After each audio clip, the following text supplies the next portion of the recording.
또 잠깐 영상이 끊어져 버렸어요. 계속 연결합니다. 그리고 세 번째 어떤 주제가 나옵니까? 이스라엘의 하나됨.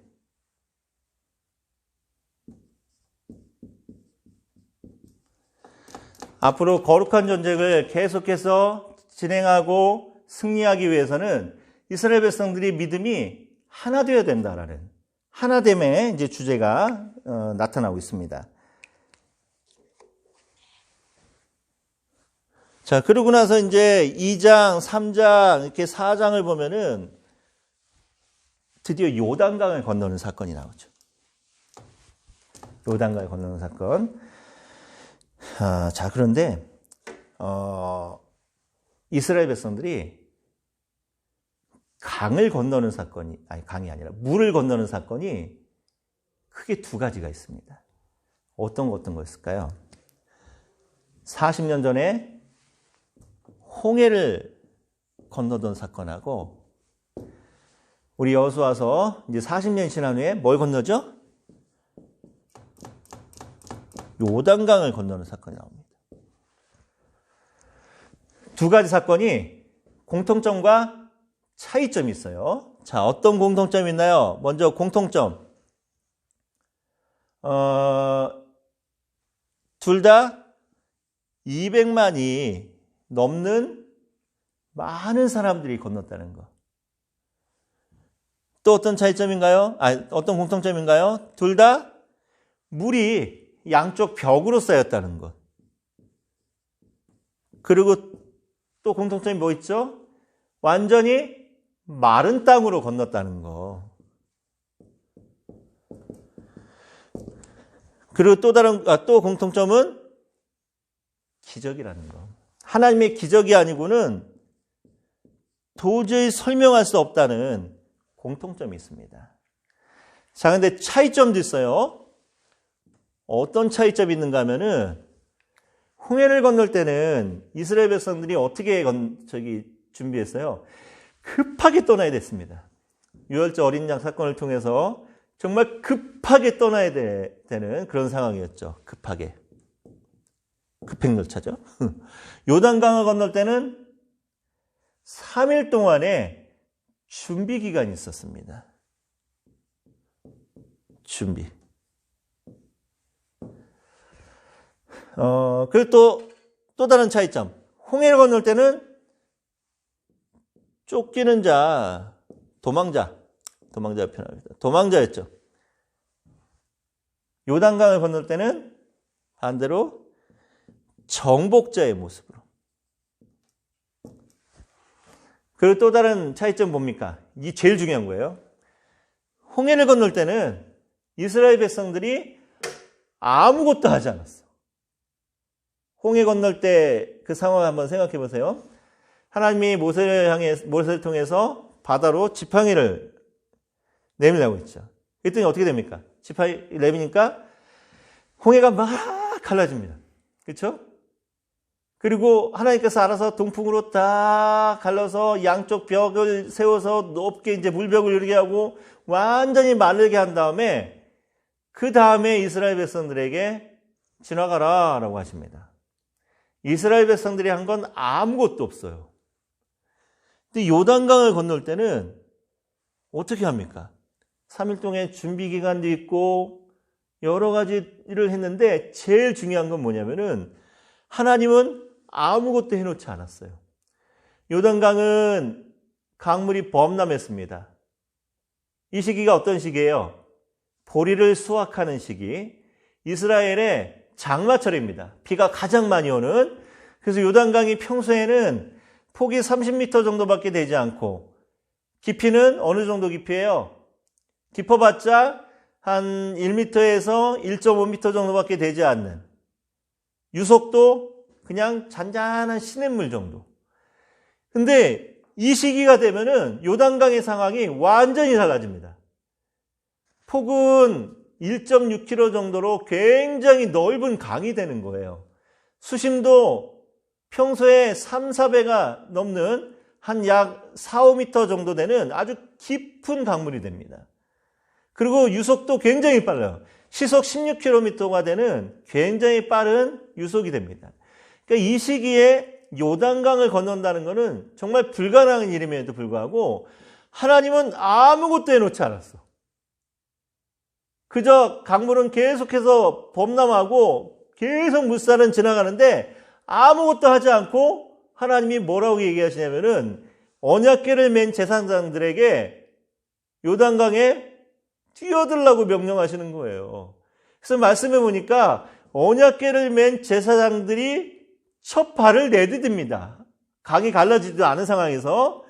그래서 요단강에 발이 잠기자 어떤 일이 벌어지냐면은 그때서야 비로소 하나님께서 요단강을 갈라주신단 말이에요.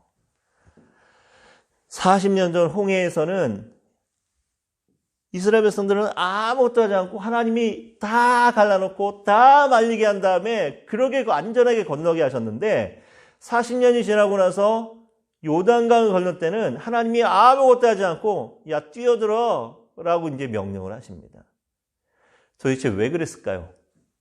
40년 전에는 이렇게 모든 걸 다 해놓고 건너라고 했는데 요단강 건널 때는 왜 아무것도 하지 않고 이 범람한 이 엄청난 요단강에 뛰어들어 라고 명령하시는 이유가 뭐냐는 거예요.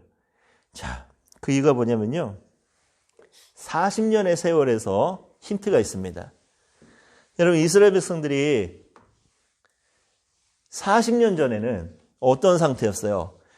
뭐 비록 10가지 재앙도 경험했고 여러 가지 이제 기적들을 체험하긴 했지만 40년 전에 이스라엘 백성들의 영적인 상태는요. 그냥 조상들한테 듣던 하나님. 한마디만 해서 요즘 우리식으로 치면은 오늘 교회에 처음 나와서 등록한 초신자입니다. 초신자.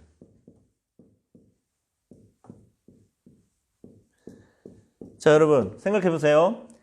오늘 처음 교회를 나온 성도님이 있어요. 정말 큰 마음 먹고 누구에겐가 전도를 받아서 오늘 처음 교회를 나온 사람한테 교구 목사가 이렇게 얘기한다고 생각해 보세요. 아, 이제 성도님은 우리 교회에 정식 성도님이 되셨으니 이제부터 내일부터 당장 새벽 예배도 나오셔야 되고 수요예배 나오셔야 되고 금요 철야 예배 나오셔야 되고 구역 예배도 참석하셔야 됩니다. 그리고 11조 당연히 드리셔야 되고 감사헌금도 때때마다 드리시고 건축헌금도 드리시고 주정 예물도 빠짐없이 일주일에 10,000원 이상씩 꼭 내시기 바랍니다. 이렇게 했다고 그런다면은 어떻게 되겠어요? 당장 도망갑니다. 에라이 못된 것들 하면서 도망가 버리겠죠. 왜? 초신자니까. 초신자한테 그렇게 하면은 누가 남아나겠어요. 당장 도망가 버리지. 초신자한테는 어떻게 해야 됩니까? 정말 극진히 대접해야지. 내가 정말 이 교회에 내가 왕 취급을 받는구나 하면서 이렇게 극진히 대접해야지 초신자가 교회에 잘 정착하고 성경 공부도 듣고 또 여러 가지 훈련을 통해서 그래서 믿음이 성장하잖아요. 근데 홍해를 건널 때 이스라엘 백성들의 영적인 상태가 초신자였다라는 거야. 근데 이런 상태에서 하나님께서 만약에 야 홍해로 뛰어들어 내가 갈라줄게 이런다고 누가 뛰어들 수 있겠습니까? 그러니까 40년 전에는 홍해를 갈릴 때는 이스라엘 백성들은 아무것도 하지 않고 하나님이 다 갈라놓은 거야. 다 준비해놓고 봤지? 이제 들어가도 돼? 이렇게 안내를 해준 거예요. 근데 40년이 지났습니다. 40년 광야 생활 동안 물론 애굽을 탈출했던 이 초신자였던 출애굽 1세대가 다 죽었죠. 아픔도 있었습니다. 하지만 40년 광야 생활 동안 이스라엘 백성들이 뭘 경험했겠어요? 하나님의 기적과 하나님의 능력과 하나님의 인도하심과 보호하심과 하나님이 얼마나 자기들을 사랑하는지 하나님의 사랑에 대해서 경험을 합니다. 여러분 한번 생각해 보세요. 40년 동안 옷은 어떻게 입었을까? 그렇죠? 40년 동안 사람이 죽으면은 애굽을 탈출할 때 200만 명이 거의 다 죽었는데 도대체 이 사람들을 어디다 묻었을까? 40년 동안 하다못해 화장실은 또 어떻게 했을까? 이 많은 사람들이. 아이를 낳으면 또 이건 또 어떻게 했을까? 이 모든 것들을 한번 상상해 보십시오. 답은 하나밖에 없습니다. 사람의 상식으로는, 머리는 설명이 안 돼요. 오직 하나님의 기적이었고 하나님의 은혜였다밖에는 설명이 안 되는 사건이에요. 근데 이스라엘 백성들이 40년 동안 이런 하나님의 은혜와 하나님의 기적과 하나님의 능력을 직접 보고 듣고 체험을 했습니다. 그러고 나서 요단강을 만난 거예요. 자, 그러니 이쯤 되면은 당연히 하나님이 이스라엘 백성들에게 원하시는 기대치가 있겠죠. 우리가 만약에 40년 동안 한 교회에서 많은 훈련을 받고 많은 체험을 하고 40년이 된 성도가 됐다고 생각해 보십시오. 그럼 그 성도에게 기대되는 기대치가 있겠죠. 그래도 40년 동안 저렇게 하나님의 은혜를 받고 하나님의 기적을 체험했으면은 저분은 아마 이 정도는 될 거야 라는 그런 기대치가 있습니다. 그렇듯이 하나님이 40년 지난 후에 요단강을 건너는 이스라엘 백성들에게는 기대치가 생긴 거예요. 어떤 기대치? 믿음에 대한. 40년 광야 생활을 통해서 하나님은 결코 우리를 실망시키는 하나님이 아니라는 것, 우리를 결코 죽게 내버려두는 하나님이 아니라는 믿음에 대한 기대치가 생긴 거죠. 그러니까 요단강을 건널 때는 아무것도 해놓지 않고 이스라엘의 믿음을 기대하시면서 언약궤를 맨 제사장들에게 야, 뛰어들어 라고 명령을 하신 겁니다. 그게 차이점인 거예요. 오늘 우리가 교회 안에서 보면은 참 안타까워요. 뭐가 안타깝냐면은 10년이 됐네, 20년이 됐네, 30년이 됐네, 40년이 됐네, 나는 우리 교회 개척할 때부터 개척 멤버네 라고 하시는 분들이 신앙의 연수는 자랑하는데 믿음의 분량은 그에 미치지 못한다는 거예요. 여전히 주보에 자기 이름 빠지면은 그걸로 삐져갖고 담임 목사, 교구 목사 괴롭히기나 하고 헛된 소문이나 퍼뜨리기나 하고 수십 년 된 성도가 변하지 않습니다. 그러면 안 된다는 거죠. 여러분도 마찬가지예요. 여러분들 사역자지 않습니까? 이제 햇병아리 교육전도사 시절을 통해서 또 전임 사역자의 사역을 통해서 또 연륜이 있는 이제 부목사의 이제 과정들을 쭉 경험해 나가실 텐데 그런 생활 속에서 그런 상황 속에서 여러분들의 사역자로서의 사명이나 마음가짐도 달라져야 됩니다. 언제까지나 햇병아리 전도사의 그 수준에 머물러서는 안 된다는 거죠. 하나님께서는 그것을 원하십니다. 세월의 흐름과 함께 하나님의 기적과 은혜를 체험한 그 믿음의 분량만큼 오늘 우리의 모습이 변화되길 원하신다는 거예요. 자, 요단강 사건을 통해서 하나님께서 그걸 원하고 계신다는 겁니다. 2장을 보시면은 라합의 거짓말에 대해서 이제 조금만 더 얘기를 해볼게요. 자, 라합 이야기를 통해서 도대체 하나님이 말씀하고 싶은 건 뭡니까? 아까 앞에서 잠깐 말씀한 것처럼 라합은 진멸당해야 되는 가나안 여인이었습니다. 이방 여인이었어요. 게다가 창녀였습니다. 모든 사람들에게 멸시받고 천대받는 창녀였습니다. 근데 하나님께서는 이런 라합에게 은혜를 베푸시더라는 거예요. 자, 이걸 통해서 말씀하는 게 뭡니까? 하나님의 백성은 결국은 혈통이 아니라 믿음에 의해서 결정되어진다.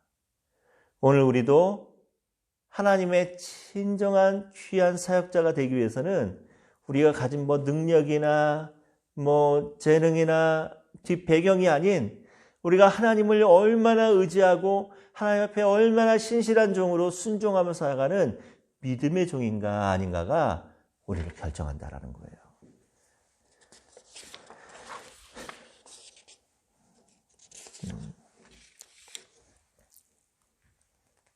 자, 5장 1절 보시면은 5장 1절을 보면은 전도가 얼마나 어려운지를 우리가 알 수 있습니다. 우리 5장 1절 다 같이 한번 읽어볼게요. 요단 서쪽의 아모리 사람의 모든 왕들과 해변에 가나안 사람의 모든 왕들이 여호와께서 요단물을 이스라엘 자손들 앞에서 말리시고 우리를 건너게 하셨음을 듣고 마음이 녹았고 이스라엘 자손들 때문에 정신을 잃었더라. 자, 이게 무슨 말입니까? 요단강을 건넌 이 사건을 통해서 가나안 족속들이 지금 어떻게 됐다는 거예요? 마음이 높고 이스라엘 자손들 때문에 정신을 잃었어. 이게 무슨 말입니까? 너무 두려워갖고 어떻게 할 바를 몰랐다는 거예요. 하나님의 능력이 너무 두렵고 너무 겁이 나서 이젠 다 죽었구나 라고 하면서 완전히 낙심과 절망 속에 빠졌다는 거죠. 자, 그랬다면은 지금 상황이 이런데 이 상황에서는 도대체 뭘 해야 됩니까? 가나안 족속들은 어떻게 해야 됩니까? 모두 다 두 손 들고 나와서 하나님 앞에 어떻게 해야 돼요?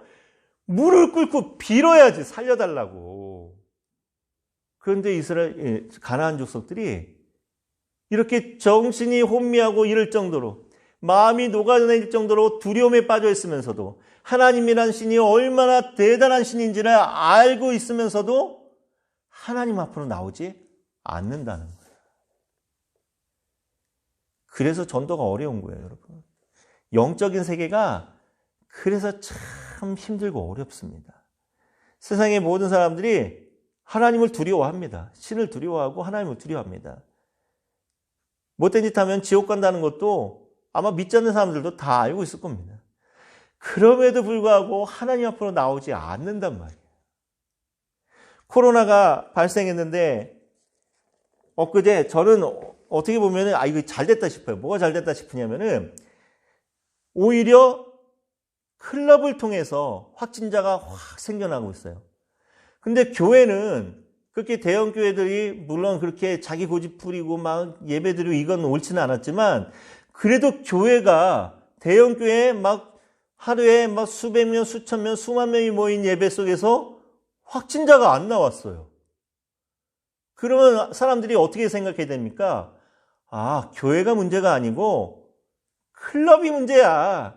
이런 세상에 이런 유흥가들이 문제야. 이렇게 생각을 해야 되는데 여전히 어떤 사람들은 교회가 문제야. 예수 믿는 것들이 문제야라고 하면서 클럽과 교회를 싸잡아서 욕한단 말이죠. 이쯤 되면은 역시 하나님이 대단하구나. 우리나라가 이렇게 코로나가 안정될 수 있었던 원인은 물론 의료진들의 노력과 전 국민의 한마음 된 일치도 있었지만 제일 중요한 원인은 저는 모든 그리스도인들의 기도였다고 봅니다. 기도. 그 기도를 하나님이 들으시고 지금 계속해서 하나님께서 하나님의 능력으로 그리스도인들의 기도 때문에 하나님께서 이것을 들어주시는 거죠. 지켜주시는 거죠. 근데 그런 영적인 세계를 믿지 않는 사람들은 모른다라는 거예요. 그래서 복음의 확장이 어려운 거예요. 그래서 전도가 어려운 거고. 오늘 가나안 족속들도 이렇게 하나님의 능력을 보면서 요단강을 가르는 걸 보면서 40년 전에 홍해를 갈랐다는 소리를 들으면서도 하나님이 정말 대단하고 위대한 신이다. 정말 무시무시한 신이다라는 것은 알면서도 이 상황 속에서 하나님 앞에 나와 무릎 꿇고 회개하지는 않더라는 겁니다. 이게 얼마나 안타깝습니까? 그래서 우리의 사명이 더 중요한 거죠. 우리의 사명이 더 막중합니다. 이렇게 영적으로 둔한 이 사람들을 위해서 우리가 해야 될 일, 이게 얼마나 힘들고 어렵습니까?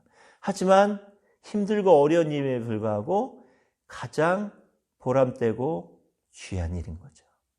그래서 저는 이 수업 듣는 저를 비롯해서 우리 모든 사역자들이 세상에 아무리 권세 있는 사람들 갖다 놔도 저는 여러분들이 최고라고 믿습니다.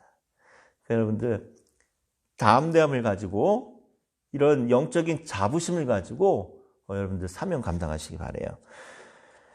5장 10절에서 12절 드디어 이스라엘 백성들이 요단강을 건너고 난 다음에 뭘 지키게 하시냐면은 유월절을 지키게 하시죠.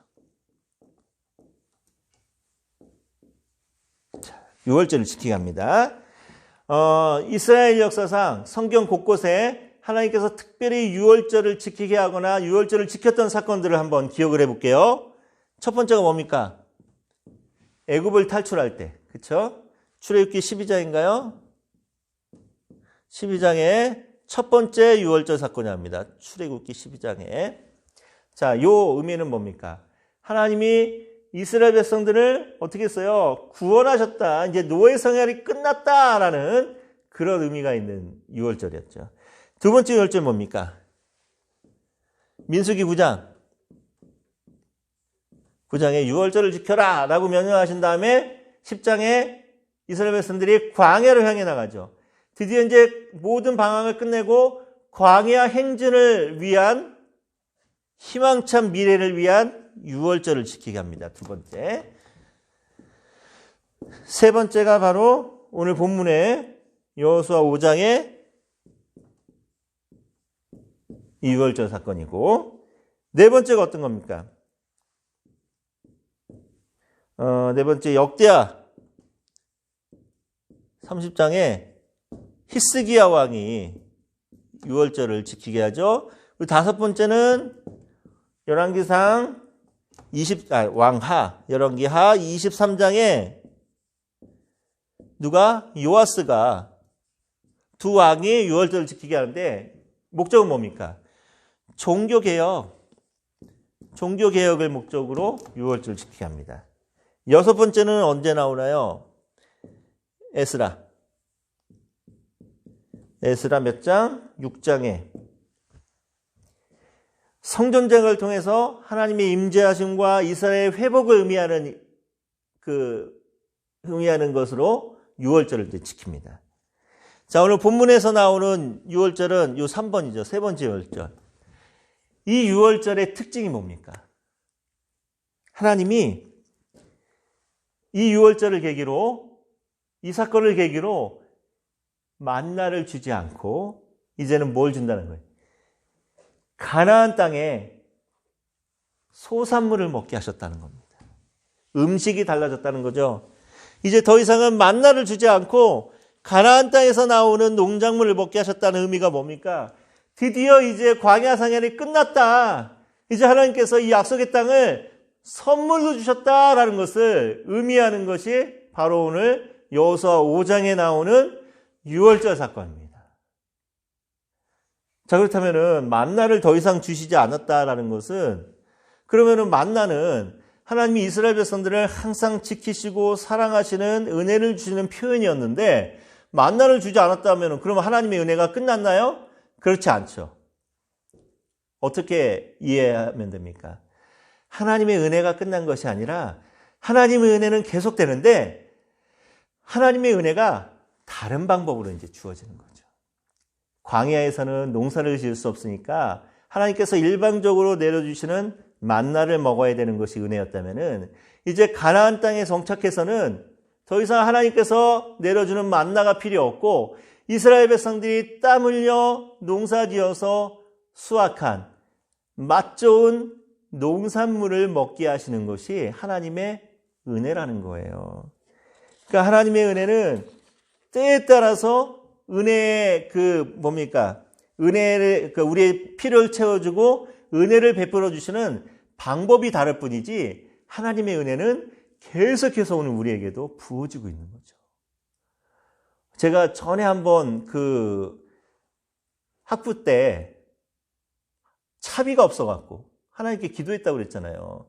제가 다른 밥은 그냥 굶든지 친구들 식판 받아갖고 리필해서 먹어도 되지만 차비는 좀 있어야 될 겁니다. 되지 않겠습니까? 라고 간절히 기도했더니 하나님께서 주신 방법이 다른 사람들이 잃어버린 지하철 정기권을 계속해서 제가 주워서 다녔다고 그랬어요.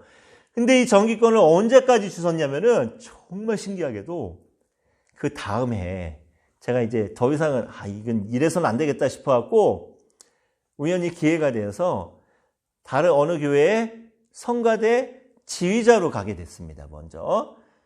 근데 성가대 지휘자로 가서 첫 번째 사례비를 받는 그날까지 하나님께서 줍게 해주신 그 지하철 정기권을 가지고 학교를 다녔어요.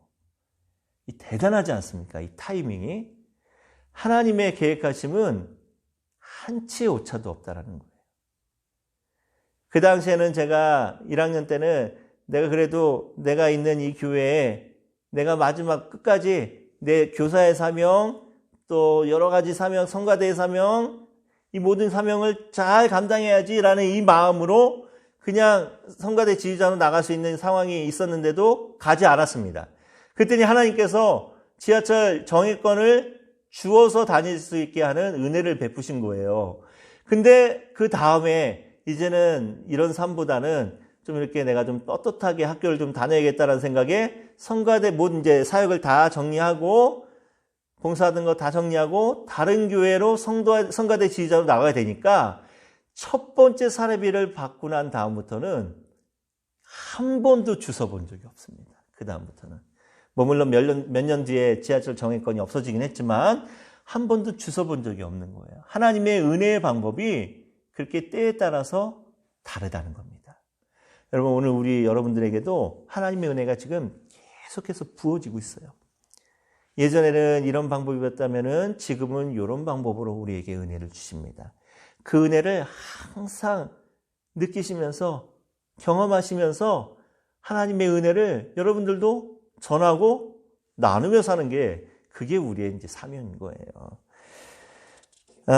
그리고 나서 6장을 보면은 그 유명한 여리고성 전쟁이 나오죠. 여리고성 싸움이 나오는데 전쟁을 준비하면서 하나님께서 며칠 동안 성을 돌라고 하십니까? 7일 동안 돌라고 한단 말이에요.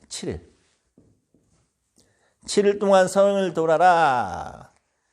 그리고 마지막에 함성을 왁 지르면은 여리고성이 무너질 거야 라고 얘기하십니다. 7일 동안 성을 돌면서는 일체 아무 말도 하지 말라라고 이제 왜 자꾸 이렇게 떨어지지? 일체 아무 말도 하지 말라고 하나님 이제 명령하시죠. 자, 그렇다면은 왜 하필이면 7일이고 왜 아무 말도 하지 말라고 했을까요?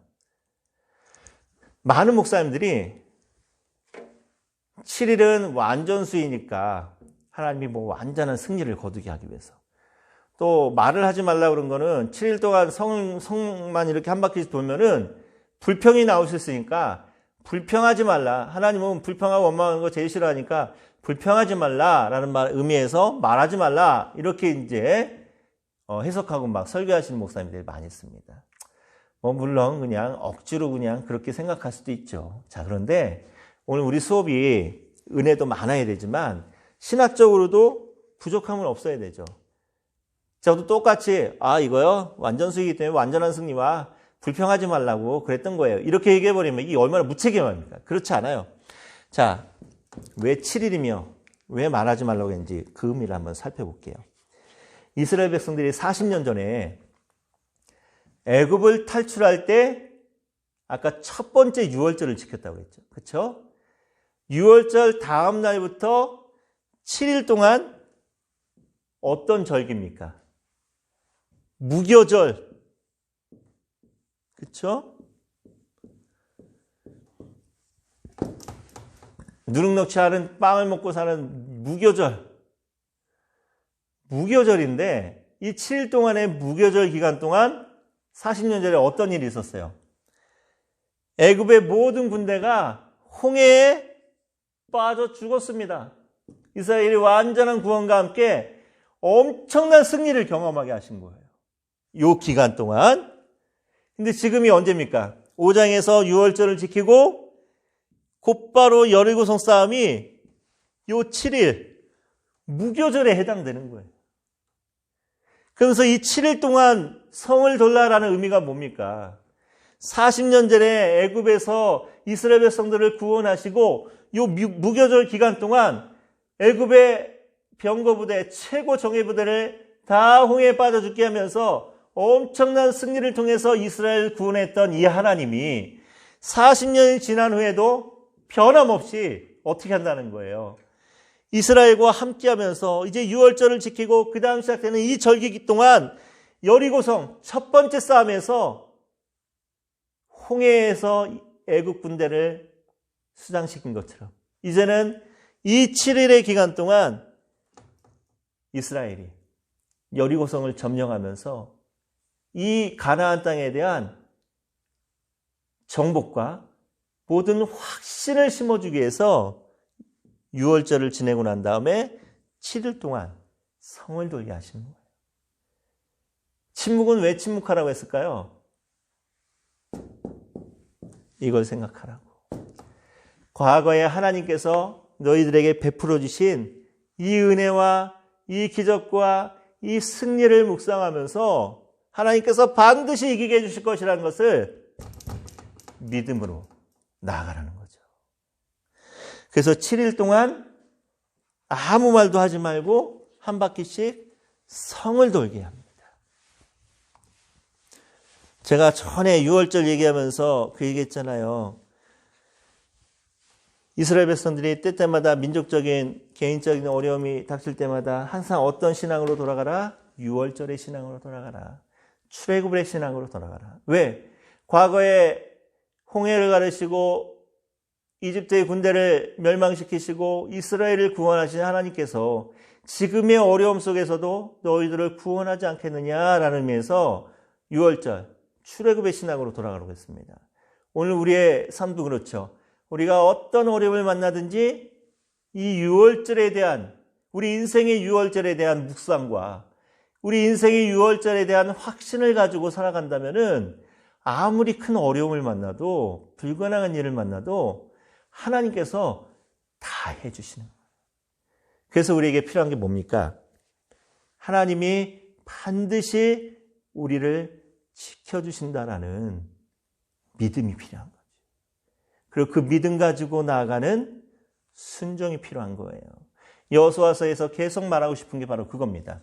하나님을 믿고 의지하는 마음으로 순종할 때 하나님께서 모든 전쟁을 다 이기게 하셔서 하나님이 약속하신 약속의 땅을 우리에게 주신다라는 확신을 갖게 해주는 책이 바로 여호수아죠.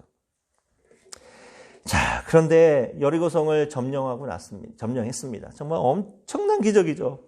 함성 하나로 이 성이 무너졌다는 게 이게 말이 됩니까?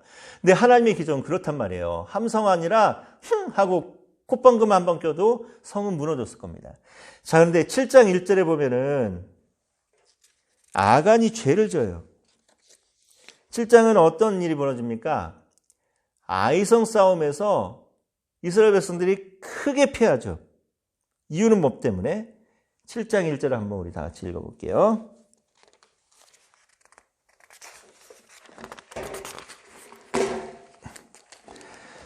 (7장 1절) 이스라엘 자손들이 온전히 바친 물건으로 말미암아 범죄하였으니 이는 유다 지파 세라의 증손 삽디의 손자 갈미의 아들 아간이 온전히 바친 물건을 가졌습니다.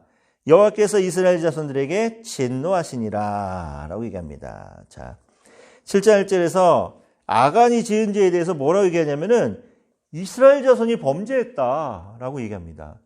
아니, 분명히 죄는 아간 한 사람이 지었는데 왜 이스라엘 전체가 죄를 지었다라고 표현하시며 또 아이성 싸움의 결과가 이렇게 참담한 패배로 끝나야 되냐는 거예요. 죄는 분명히 아간 한 사람이 지었는데. 자, 그 이유가 뭡니까? 하나님이 왜 진노했습니까? 이스라엘 전체에게. 자, 지금 이 전쟁이 어떤 전쟁이에요? 우리가 흔히 말하는 성전입니다. 거룩한 전쟁, 하나님의 거룩한 계획하심 속에 이루어지는 성전을 치르고 있어요. 자, 그렇다면은 이 성전에서 승리하기 위해서는 이스라엘 백성들이 전체가 어떻게 되냐면은 한 사람도 빠짐없이 이스라엘 전체가 하나님 앞에 경건해야 됩니다. 한 마음이 되어야 됩니다. 한 믿음으로 하나님 앞에 경건한 거룩한 모습으로 하나님 앞에 나아가야 됩니다. 그래야지 전쟁에서 승리할 수가 있는 거예요. 근데 아간 한 사람이 죄를 짓습니다. 이스라엘의 전쟁, 특히 성전을 치를 때는요, 이런 개념이 있잖아요. 전쟁을 치르고 나면은 그 전쟁에서 승리한 국가의 군인들이 전리품을 취합니다. 근데 지금 이 전쟁은 누가 하는 전쟁이에요? 하나님이 하시는 전쟁이죠. 그렇죠? 하나님이 하시는 전쟁이기 때문에 모든 전리품은 누구의 것입니까? 하나님의 것이란 말이에요. 근데 하나님의 것에 아간이라고 하는 사람이 욕심이 나갖고 하나님의 물건을, 전리품을 훔치게 됩니다. 이게 하나님 보시기에는 이스라엘 전체의 아주 큰 죄. 그래서 이스라엘 전체에 진노하시는 이스라엘의 죄가 된 거예요. 그래서 아이성 싸움에서 굉장히 크게 패하게 됩니다. 자, 그런데 이스라엘 백성들이 아이성 싸움에서 진 이유가, 패하게 된 이유가 하나님이 무능력하거나 하나님이 이스라엘 백성들을 버려서가 아니라 무엇 때문이라는 거예요? 바로 아간의 죄, 이스라엘 전체의 죄 때문에 그래서 아이성 싸움에서 패하게 되었다라는 것을 그 원인을 밝히기 위해서 아간의 죄를 이스라엘 전체의 죄로 표현하고 있습니다. 오늘 우리 공동체가 뭡니까? 우리 교회 공동체죠. 우리 교회 공동체가 하나님의 은혜 가운데서 진정한 부흥을 체험하기 위해서는요, 우리 교회 공동체 전체, 우리 모든 성도들이 한 마음이 돼야 됩니다. 한 마음으로 하나님 앞에 거룩한 백성답게 살아가는 그런 모습으로 설 때, 그때 비로소 우리에게 진정한 부흥이 일어나는 거예요. 얼마 전에 또 뉴스에 참 기가 막힌 뉴스 하나 나왔죠. 순종, 훈련, 이런 개념 때문에 어떤 교회에서 사람의 인분을 먹이고 자동차 트렁크인가? 캐리어 트렁크, 하여튼 트렁크에 가둬놓는 그런 어처구니 없는 일을 벌입니다. 제가 다니던 교회, 사역했던 교회 어떤 청년 하나도 그 교회에서 성경 공부하는 게 너무 좋다고 그 교회를 가버렸었는데 그 교회가 그 교회였던 거예요. 그 교회를 보면서 안타까워요. 담임 목사가 내 책임입니다 라고 자기 책임을 인정하고 다시는 이런 일이 없도록 정말 올바른 신앙관을 가지고 이제 이끌어 나가야 될 텐데, 혹시라도 몇몇 그 청년부 리더들의 일탈된 행동이다 하고 자기는 책임 없다 하고 만약에 이렇게 얘기하고 그 다른 사람들에게만 책임을 떼어넘긴다면요, 그 공동체는 바로 설 수가 없습니다. 지금이 기회다라고 생각하고 하나님이 주시는 은혜다라고 생각하고 우리 모두의 책임이다라고 생각하면서 이 공동체가 바르게 세워 나가야지, 안 그러면 큰일 나는 그런 교회가 되죠.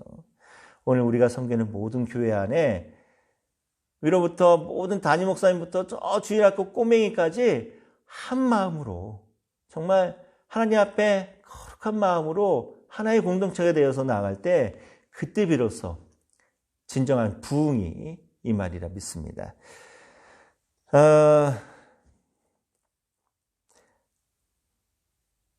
자, 8장 1절 2절을 보면요, 정말 재밌는 사건이 나와요. 사건이기보다 재밌는 이야기가 나옵니다. 8장 1절 2절 다 같이 읽어봅니다. 여호와께서 여호수아에게 이르시되 두려워하지 말라, 놀라지 말라, 군사를 다 거느리고 일어나 아이로 올라가 보라. 내가 아이 왕과 그의 백성과 그의 성읍과 그의 땅을 다 내 손에 넘겨주었으니 너는 여리고와 그 왕에게 행한 것 같이 아이와 그 왕에게 행하되 오직 거기서 탈취한 물건과 가축은 스스로 가지라. 너는 아이성 뒤에 복병을 두치니라 하시니. 자, 아간을 찾아서 아간을 심판하고 나서 하나님께서 다시 아이성 싸움에서 승리를 약속해 줍니다. 근데 8장 2절 말씀 보니까 이 아이성 싸움에서 취한 모든 전리품은 너희들이 가지라고 하는 거예요. 자, 이걸 보면서 뭘 느낍니까? 여리고성 싸움은 하나의 상징성이었죠. 하나님께서 가나안 땅을 주신다는 하나의 상징적인 전쟁이었고 첫 번째 전쟁이었기 때문에 이 모든 것은 하나님께 돌려야 됩니다. 근데 그 다음 전쟁부터는 하나님께서 이스라엘의 필요를 채워주시는 거예요. 근데 만약에 아간이 한 번만 참았더라면, 그렇죠? 여리고성 싸움에서 그 모든 전리품은 딱 한 번만 참고 그러고 기다렸다면은 아이성 싸움부터는 얼마든지 마음껏 전리품을 취할 수 있었는데 이게 얼마나 안타깝습니까? 그렇죠? 자, 그러고 나서 9장 1절 2절을 보면요, 더 기가 막힌 사건이 이루어져요. 9장 1절 2절 우리 또 같이 한번 9장 1절 2절 읽어볼게요.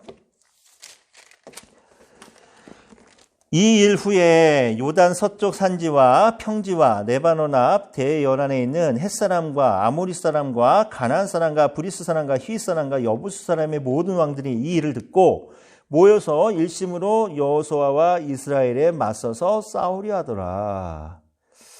자, 9장 1절에 있는 이 일 후에, 이 일이 도대체 뭡니까? 이 일이 아이성 싸움에서 크게 패한 거죠. 가나안 족속의 사람들이, 이스라엘 백성들이 아이성 싸움에서 패했다라는 소식을 들었습니다. 그러고 나서 어떤 일들을 보냐면은, 어라, 이거 봐라, 이거 한번 해볼 만한데? 라는 생각이 들었다는 거예요. 그래서 가나안 족속 여러 족속들이 모여갖고 2절 말씀 보니까 모여서 일심으로, 야, 우리 한마음으로 여호수아와 이스라엘에 맞서서 싸우자라고 하면서 힘을 합쳐서 싸우기로 했다라는 거예요. 그 전까지 5장 1절을 보면은 요단강을 건넜을 때는 이스라엘 가나안 족속들이 어땠어요? 마음이 녹아내리고 정신을 잃을 정도로 두려움에 빠졌던 사람들이 아이성 싸움에서 패한 것을 보고는 어라? 한번 해볼만 하겠는데? 라고 생각하면서 일심으로 싸우려고 힘을 모았다는 겁니다. 결과는 이스라엘이 다 물리쳐서 다 죽었죠. 근데 제가 말씀드리고 싶은 건 이거예요. 아간이 죄를 범하지 않아서 아이성 싸움에서 또 역시 크게 승리했다면은 가나안 족속의 사람들이 그 마음이 녹아내리고 정신을 잃었던 그 두려움이 더 커졌겠죠. 그러면 어떻게 됐을까요? 라합처럼 하나님을 고백하면서 하나님의 그 모든 계획하심을 고백하면서 하나님 앞에 무릎 꿇고 나올 수도 있었던 사람들이었는데 아간의 죄 때문에 아이성 싸움에서 패하고 나서 어라? 한번 해볼 만한데 이런 마음을 심어주고 나니까 한마음이 되어서 이스라엘을 대적하고 하나님을 대적하러 싸우러 나왔다는 겁니다. 이게 뭘 의미합니까? 아간의 죄가 아니었다면 어쩌면은 멸망당하지 않을 수도 있는 사람들이 그 아간의 죄 때문에 그 영향으로 멸망당했다는 거예요. 오늘 우리에게도 똑같이 적용될 수 있습니다. 우리가 예수 믿는 사람으로서 또 사역자로서 우리의 무책임하고 생각 없는 말 한마디, 행동 하나 때문에 어쩌면은 내가 알지도 못하는 그 누군가가 실족하고 시험 들어서 그 영혼이 예수를 거부하고 그 영혼이 죽을 수도 있다는 거예요. 이게 얼마나 이게 무시무시한 일입니까? 내가 알지도 못하는 어떤 사람이 나의 무심한 이 말 한마디, 행동 하나 때문에 그 영혼이 죽을 수도 있다고 생각해 보세요. 그러니까 우리 한마디 한마디가, 우리 행동 하나하나가 얼마나 신중해야 되겠습니까? 그렇죠? 아, 참 안타깝네요. 안타까워. 자, 9장 3절에서 15절은 기브온 주민들, 가나안 족속에 진멸해야 될 그 기브온 족속들이 이 모든 상황들을 다 파악하고 나선 야, 우리 안 되겠다. 이거 어떻게든 우리 살아남아야 되니까 이들과 조약을 맺자 해갖고 거짓으로 꾸몄습니다.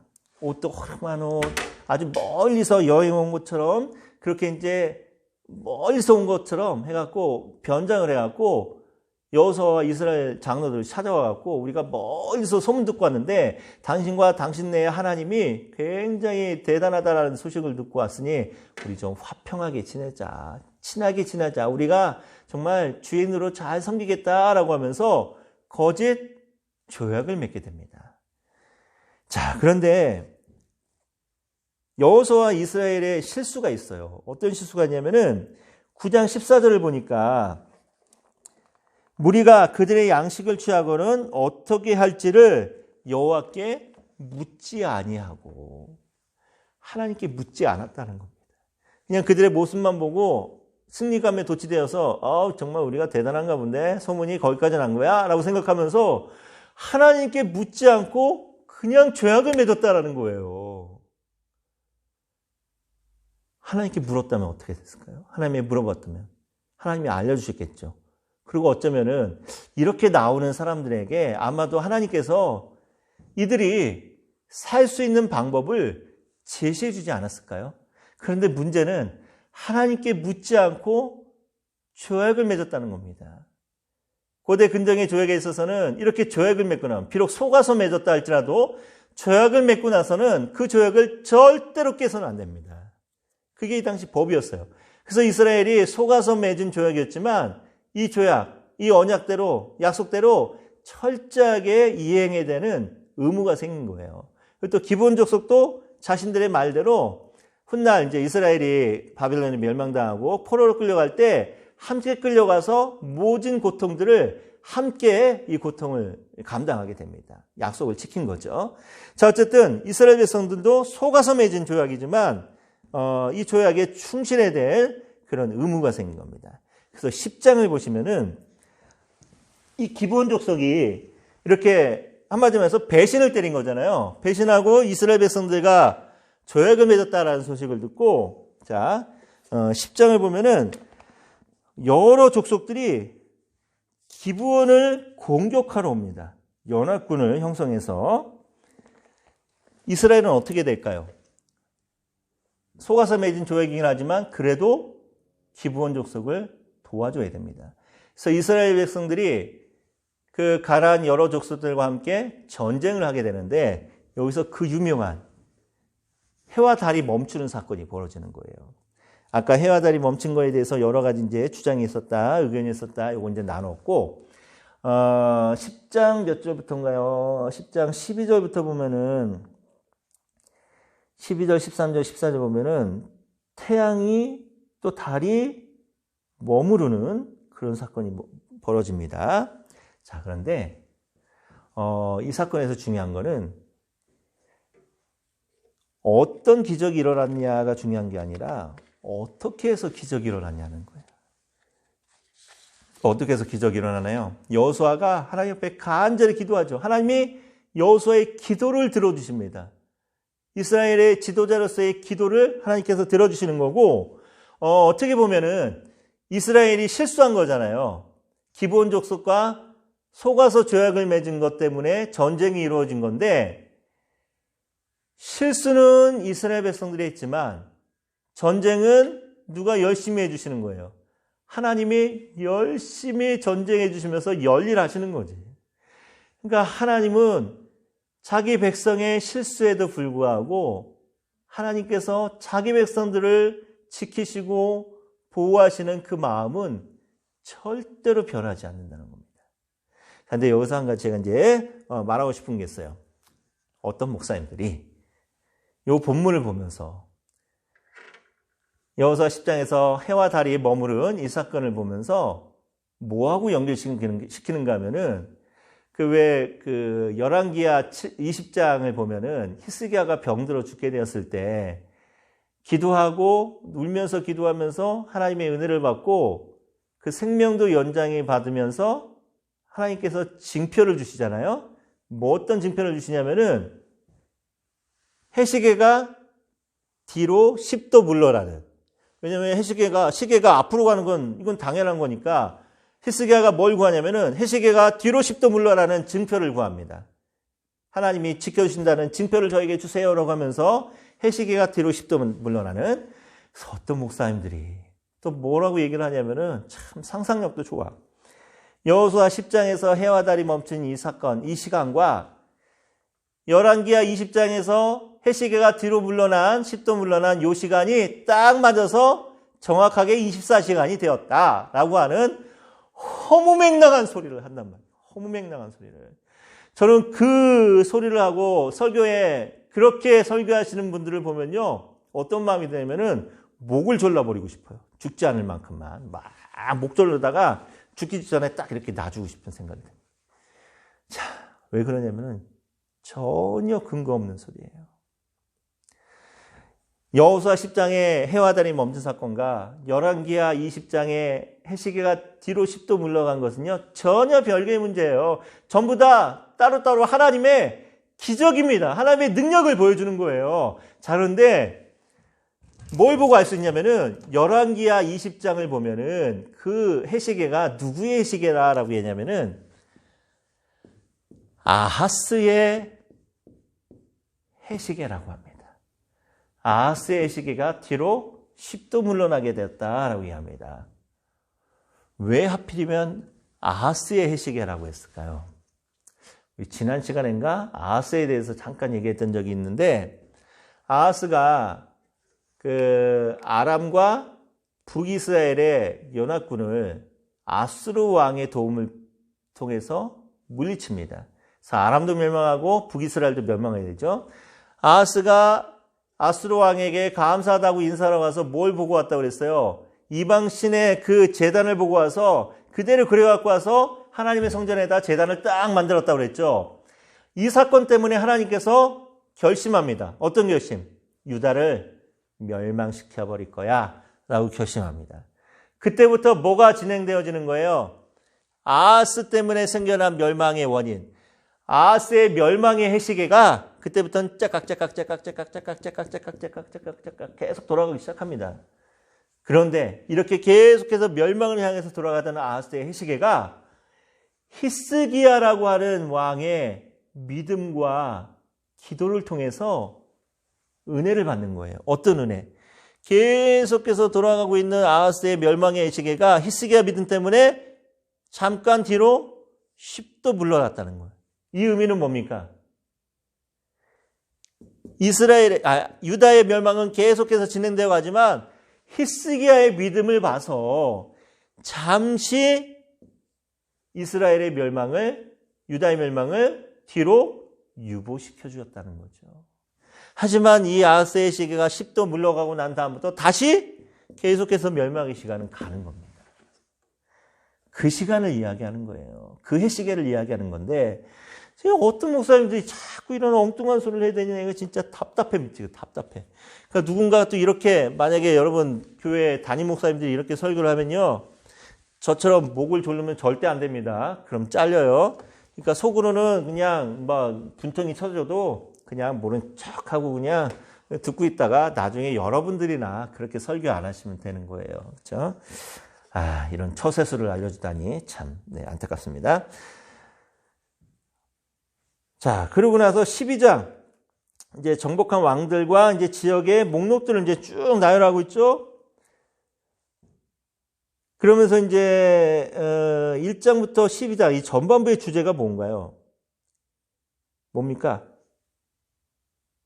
여호수아와 이스라엘이 하나님의 약속을 성취해가는 과정 속에서 얼마나 많은 수고를 했고 또 얼마나 많은 기적들을 경험하고 체험했는지에 대해서 이제 기록하고 있어요.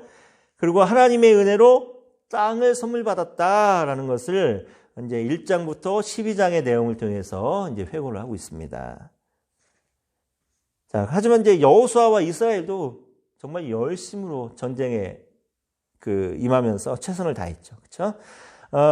그러고 나서 후반부 13장부터 이제 24장의 주제는 뭔가요? 하나님이 이스라엘 영토에 하늘 한 개를 그어 주시면서 막 선긋게 해 주시죠. 이건 어느 지파가, 이건 어느 지파가 하면서 선을 그어주면서 땅 따먹게 하는 것처럼 선 그어주면서 이제 후반부의 내용이 이끌어져 나옵니다. 그리고 이 경계선은 언제까지 지켜져야 돼요? 영원히. 영원히. 이 땅의 경계와 생계를 통해서 뭐가 나타납니까? 이스라엘의 정체성을 알려주시는 거죠. 이제부터는 이스라엘이 순종하고 하나님 믿고 의지하고 순종한다면 영원히 이 땅에서 복을 누리며 살 것이고 순종하지 않고 또 하나님을 버린다면 이 땅에서 어떻게 되는 거예요? 이제 쫓겨나는 거야, 이제. 이제 그 신학이 이렇게 이제 형성이 됩니다. 자, 14장을 좀 얘기하고 싶어요. 14장. 여호수아 14장. 이스라엘 백성들이 땅을 나누는데 어떤 방법으로 나누는지 너무 잘 알죠, 여러분. 제비뽑기를 통해서 이제 땅을 나눕니다. 자, 제비뽑기를 통해서 땅을 나누는데 14장 보면은 2절 말씀을 먼저 보면은 14장 2절 여호와께서 모세에게 명하신 대로 그들의 기업을 제비 뽑아 아홉 지파와 반 지파에게 주었으니 하면서 제비 뽑아서 이제 지파마다 땅을 나누는 거예요. 자, 근데 6절에 보니까 갑자기 여분네 아들 갈렙이 여호수아에게 말하되 하면서 이 땅 내게 주십시오라고 하면서 특정한 땅을 딱 지목해서 나옵니다. 지금 여러 지파들이 다 일일이 제비를 뽑아가면서 자기 땅을 결정하고 있는데 이스라엘을 원로라고 할 수 있죠? 지금 살아남은 사람은 1세대 중에 살아남은 사람은 여호수아하고 갈렙밖에 없으니까 이스라엘 최고 지도자 중에 한 명이었던 갈렙이 손을 번쩍 들더니 나 이거 제비뽑기 안 할 거고 나에게는 이 땅을 주십시오라고 하면서 특정한 땅을 딱 지목해서 이제 이야기한단 말이에요. 자, 그 땅이 어떤 땅이었습니까? 그리고 갈렙의 이 요구를 우리가 어떻게 이해하고 해석해야 될까요? 자, 어떤 땅인가 하면은 12절 말씀, 14장 12절 말씀 한번 읽어볼게요. 어떤 땅인가? 그날에 여호와께서 말씀하신 이 산지를 지금 내게 주소서. 당신도 그날에 들으셨거니와 그곳에는 아낙 사람이 있고 그 성읍들은 크고 견고할지라도 여호와께서 나와 함께 하시면 내가 여호와께서 말씀하신 대로 그들을 쫓아내리다 하니. 자, 그 땅이 어느 땅입니까? 헤브론 땅이죠. 헤브론 땅. 가나안 족속 중에서도 가장 강하다고 하는 아낙 자손들이 살고 있었던 헤브론 땅.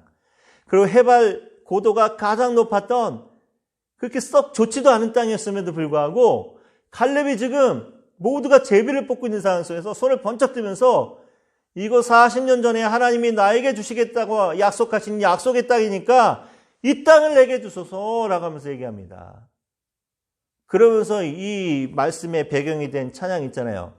주님이 주신 땅으로가 바로 이 본문 말씀이 이제 배경이 되는 찬양이죠. 자, 근데 갈렙의 마음을 한번 생각을 해봤어요. 자기가 말한 대로 그 현실적으로 가나안 족속 중에서 가장 강한 족속이 살고 있었고 아직 전쟁도 하지 않았고 빼앗지 못한 땅입니다. 고도도 높은 땅입니다. 지리적으로 썩 좋은 땅은 아닙니다. 그럼에도 불구하고 갈렙이 이 땅 내게 달라고, 이거 하나님이 약속한 땅입니다. 지금 다 제비 뽑고 있는데 저 같았으면 이렇게 생각했을 것 같아요. 옛날에 그랬는데 그냥 모른 척하고 제비 뽑아갖고 다른 땅을 좀 가져야겠다. 더 좋은 땅으로. 그랬다가 제비 뽑아갖고 할 수 없이 이 땅이 걸리면 그때는 할 수 없지만 그래도 한번 제비 뽑는 게 훨씬 이득이겠다 생각하고 모른 척하고 저 같아서 제비를 뽑았을 것 같아요. 근데 갈렙이 굳이 손을 번쩍 뜨면서, 이 당시 갈렙의 나이가 85세인데 85세 된 할아버지가 손을 번쩍 뜨면서 이거 40년 전에 나한테 주기로 약속한 땅이니까 이 땅 나에게 주시오라고 하면서 하나님이 나와 함께 하니까 내가 능히 지금도 저들과 싸워서 이길 수 있어라고 하면서 헤브론 땅을 달라고 지금 이야기합니다. 저는 여기서 누가 진짜 청년의 기상을 가진 사람인가를 발견합니다. 여러분, 청년이 어떤 사람이 청년인가요? 나이가 20대, 30대, 결혼 안 한 사람들이 청년입니까? 저는 그렇지 않다고 봅니다. 아무리 나이가 젊고 힘이 팔팔하고 기억력이 좋고 재능이 좋고 싸움도 잘하고 여러 가지 능력을 가진 사람이라 할지라도 하나님이 주신 비전이 없고 하나님을 의지하는 믿음이 없다면은, 그래서 모든 것을 쉽게 포기하고 다른 길을 찾기를 앞장서는 사람이라면은 저는 그 사람은 늙은이라고 생각합니다. 영적인 늙은이. 진짜 청년이 누굽니까?